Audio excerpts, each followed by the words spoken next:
I know who killed him, but if I speak, I'll be next. Jason's confession wasn't part of the plan. The courtroom, buzzing with whispers and tension moments ago, fell into a suffocating silence.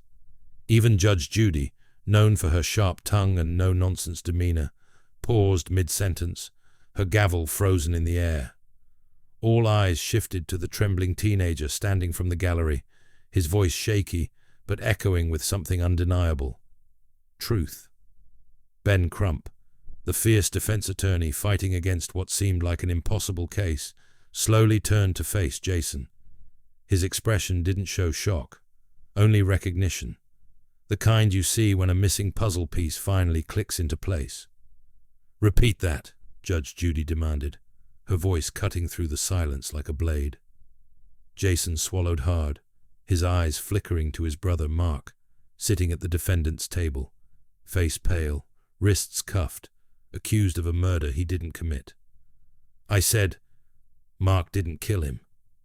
Jason's voice grew steadier, fueled by the weight of what he was about to unleash. "But I know who did."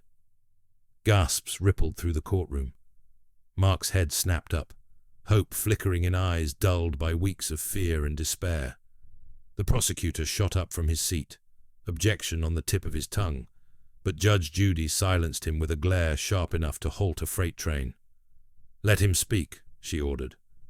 But the truth doesn't come cheap.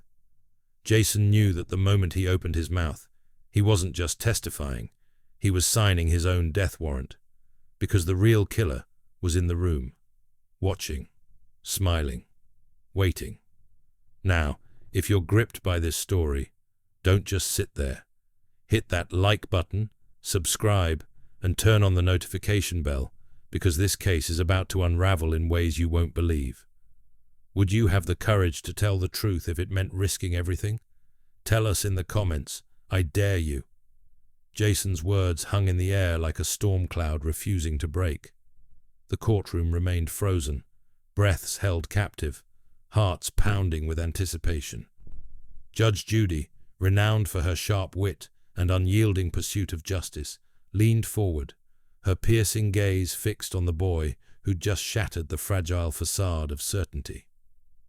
At the defendant's table sat Mark Peterson, a 22-year-old accused of a crime that painted him as a monster in the eyes of the public. The murder of Ethan Cole, a beloved high school athlete, had rocked the community. Evidence seemed stacked against Mark, his fingerprints on the weapon, a heated argument with Ethan days before his death, and no alibi for the night it happened. But none of it felt right to Ben Crump, the defense attorney known for tackling impossible cases and exposing truths buried beneath lies. Ben had seen enough courtroom drama to recognize when a story didn't add up. Mark's fear wasn't the fear of guilt. It was the fear of being unheard, of drowning in a sea of assumptions. Mark and Jason weren't just brothers. They were survivors of a childhood marked by loss. Their parents had died in a car crash when Mark was 18, leaving him to raise Jason, who was only 14 at the time. Mark had been more than a brother. He'd been a parent, a protector. Their bond was unbreakable, but now it was being tested in the harshest way possible. Ethan Cole's death wasn't just a tragedy, it was a mystery tangled in secrets. The night Ethan died, there were whispers of a party gone wrong, rivalries fueled by jealousy, and a web of deceit woven tight enough to choke the truth. Jason had been silent through it all, until now. Judge Judy broke the silence with her signature authority. "Mr. Crump, do you intend to call this young man as a witness?" Ben didn't hesitate. "Yes, Your Honor." The prosecution bristled. "Objection. This witness has not been disclosed." Judge Judy cut him off with a glare sharp enough to draw blood. "Overruled. The truth doesn't wait for paperwork." Jason was sworn in, his hands trembling slightly, but his voice grew stronger with each word. "I didn't come here to lie. I saw what happened that night." Ben approached, his voice low, calculated. "Jason, tell us what you saw." Jason's eyes flicked toward the back of the courtroom. Sitting there, Blending into the crowd was Ryan Dalton, Ethan's best friend, the golden boy with a spotless record and a charming smile that could disarm anyone. But Jason saw past the facade. "It wasn't Mark," Jason whispered. "It was Ryan." The courtroom erupted in gasps, whispers ricocheting off the walls like bullets. Judge Judy's gavel slammed down, demanding order. But chaos had already been unleashed. The conflict was no longer just about proving Mark's innocence. It was about surviving the consequences of speaking the truth. The courtroom's tension refused to settle after Jason's explosive revelation. Ryan Dalton sat motionless, his confident smirk flickering into something colder, an expression only Jason noticed. Judge Judy leaned back, her sharp gaze shifting between Jason and Ryan like a hawk circling its prey. "Mr. Crump," Judge Judy's voice sliced through the noise, "continue." Ben Crump approached the witness stand, his calm presence grounding Jason's shaky nerves. "Jason, tell us everything you remember from that night. Don't leave anything out." Jason swallowed hard, gripping the sides of the stand as if they were the only things holding him upright. "That night, there was a party at Ryan's house," Jason began, his voice steadying. "Mark wasn't even supposed to be there, but he went to pick me up because I'd texted him, saying things were getting out of control." Ben nodded gently. "What do you mean by out of control?" Jason's eyes darkened. Ethan and Ryan were arguing. Not just the usual stuff. This was different. They were fighting over something serious. I heard Ethan yell, "I'm not going to cover for you anymore." And Ryan, he snapped. The courtroom rippled with shocked murmurs. Judge Judy's gavel slammed down again. "Order!" Jason's words had shifted the trial's axis. Suddenly, Mark wasn't just an accused man. He was part of a story far more sinister than anyone had imagined. Ben pressed on. "What happened after that?" Jason hesitated, his eyes welling with tears. "I saw Ryan push Ethan. They were near the pool. Ethan fell, hit his head on the edge. There was blood. Ryan panicked, grabbed a metal rod. The prosecution leapt to their feet. Objection, speculation." Judge Judy didn't blink. "Overruled. The witness is recounting what he saw." Jason's voice broke slightly. "Ryan hit him. Again and again. I wanted to scream, but I was frozen. Then he saw me. He told me if I ever said anything, he'd make sure Mark paid for it." Ben let that statement sink in, turning slowly toward the jury, his face a mask of controlled outrage. "Your Honor," he said, "we request that Ryan Dalton be called to the stand." Judge Judy's eyes narrowed. "Bring him up." Ryan didn't flinch. He stood with the same arrogance he'd worn since the trial began, walking to the stand with the swagger of someone who believed the system would protect him. But Ben Crump wasn't part of that system. He was here to break it. The moment Ryan sat down, Ben's demeanor shifted. His calm gave way to quiet intensity, his questions precise as scalpels. "Mr. Dalton," Ben began smoothly, "you and Ethan Cole were best friends, correct?" Ryan smirked. "We were." "You hosted the party the night Ethan died?" "Yes." "And during that party, did you and Ethan have an argument?" Ryan's jaw tightened slightly. "No." Ben arched an eyebrow. "Strange. Multiple witnesses, including Jason, heard you fighting." Ryan's smile faltered for the briefest second. "Jason's a kid. He's confused." Ben stepped closer. "Confused or terrified? Because according to him, you threatened his brother's life to keep him silent. Funny thing about fear, Mr. Dalton. It doesn't confuse people. It clarifies." Ryan's eyes flicked toward Judge Judy, searching for an escape. But there was none. Ben pulled out his trump card, a forensic report he'd quietly obtained after Jason's testimony. "One more thing. New evidence. The murder weapon. It was wiped clean, but under the handle there were partial prints. They don't match Mark's." He let the silence stretch, savoring the moment. "They match yours, Ryan." Gasps erupted again. Judge Judy didn't bother with the gavel this time. She leaned forward, eyes locked on Ryan. Care to explain that? Ryan's facade shattered. His charm drained away, replaced by raw panic. That's impossible, he stammered. But it wasn't. The truth had teeth, and Ben Crump knew exactly how to make it bite. Ryan Dalton's confident facade crumbled under the weight of the new evidence. The once cocky heir to a wealthy family now sat rigid in the witness stand, his hands trembling slightly, a detail not lost on Judge Judy. Ben Crump seized the moment.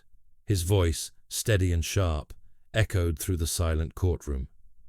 "Mr. Dalton," he said, stepping closer, "your fingerprints were on the murder weapon. You lied under oath. You framed an innocent man, Mark, for a crime you committed. Why?"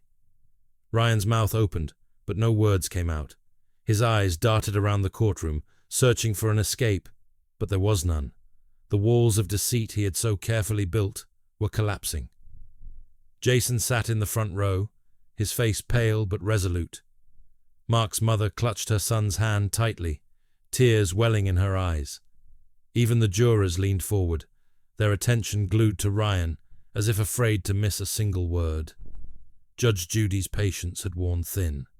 She leaned forward, her piercing gaze locking onto Ryan like a laser. "Mr. Dalton," she barked, "answer the question." Ryan's breathing grew rapid. His eyes flicked to his high-powered attorney, who shook his head slightly, silently urging him to stay quiet. But the pressure was too much. The truth had clawed its way to the surface, and there was no stopping it now. "I didn't mean to kill him," Ryan finally blurted out, his voice cracking. The courtroom erupted into gasps and whispers. Judge Judy's gavel slammed down, demanding order, but the damage was done. Ryan continued, his words spilling out like a confession he'd been holding back for far too long. "He was going to ruin everything," Ryan sobbed. "Ethan found out about the embezzlement. He threatened to tell my father, to go to the police. I tried to stop him. We fought. I didn't mean to hit him that hard. But when he fell, he wouldn't wake up. I panicked." Ben Crump's face remained stoic, though his heart raced with vindication. "And framing Mark? Threatening Jason? That was panic too?" Ryan buried his face in his hands, his voice muffled. "I didn't know what else to do. If I went down, everything I worked for would be gone." The courtroom was electric with tension. Judge Judy's gavel slammed down once more. "Mr. Dalton," she said sharply, "you just confessed to murder in my courtroom." She turned to the bailiff. "Take him into custody." The bailiff moved swiftly, snapping handcuffs onto Ryan's wrists. The sight of him being led away, a man who had believed he was untouchable, was surreal.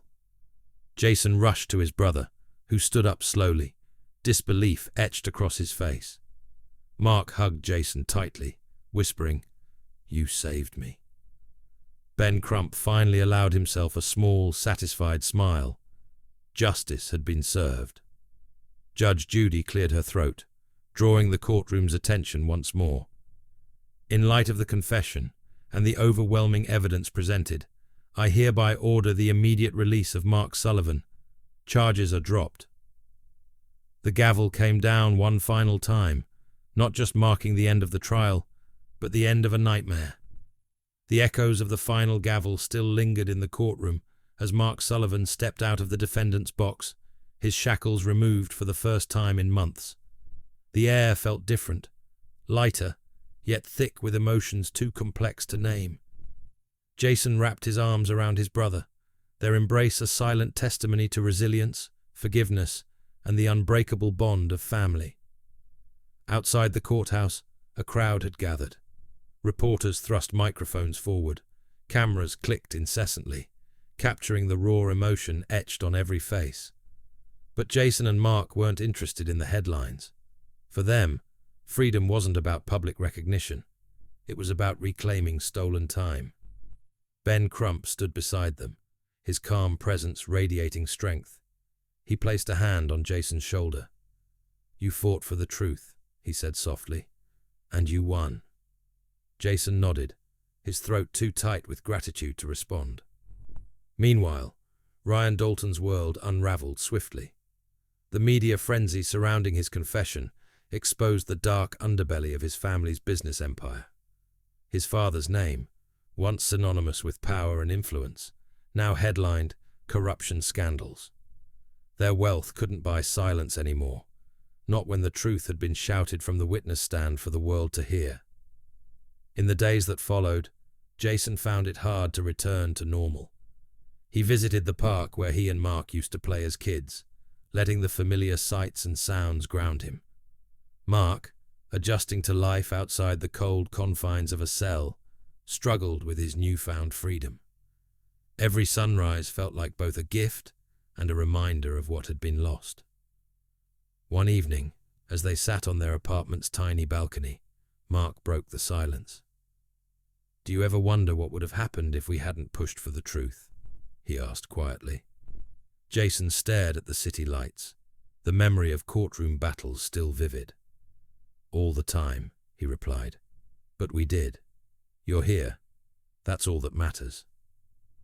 Across town, Judge Judy sat in her chambers, her gavel resting quietly on her desk. She reflected on the trial, not just the legal complexities, but the human stories woven into every testimony.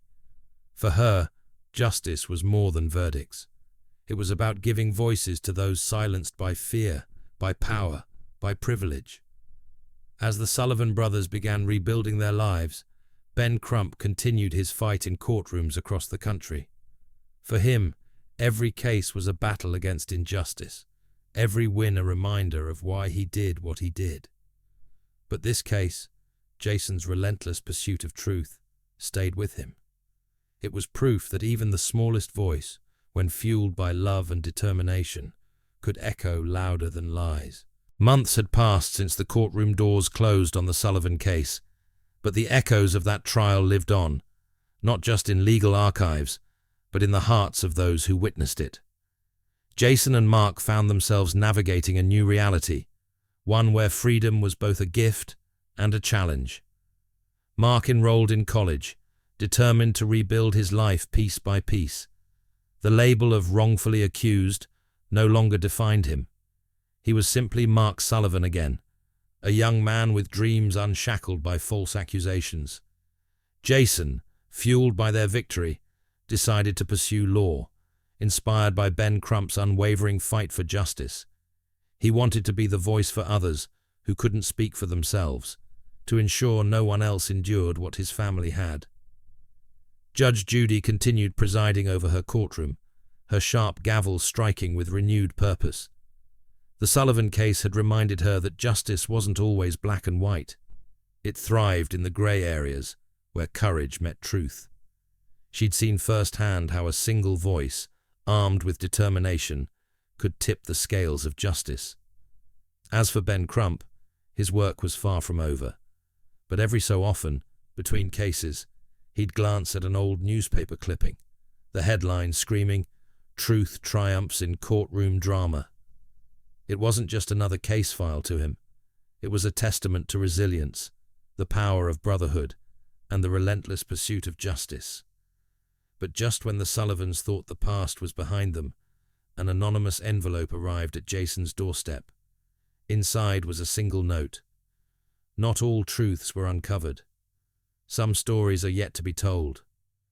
Jason stared at the letter, his heart pounding, not with fear, but with a familiar fire. The story wasn't over. If this story kept you on the edge of your seat, don't let the conversation end here.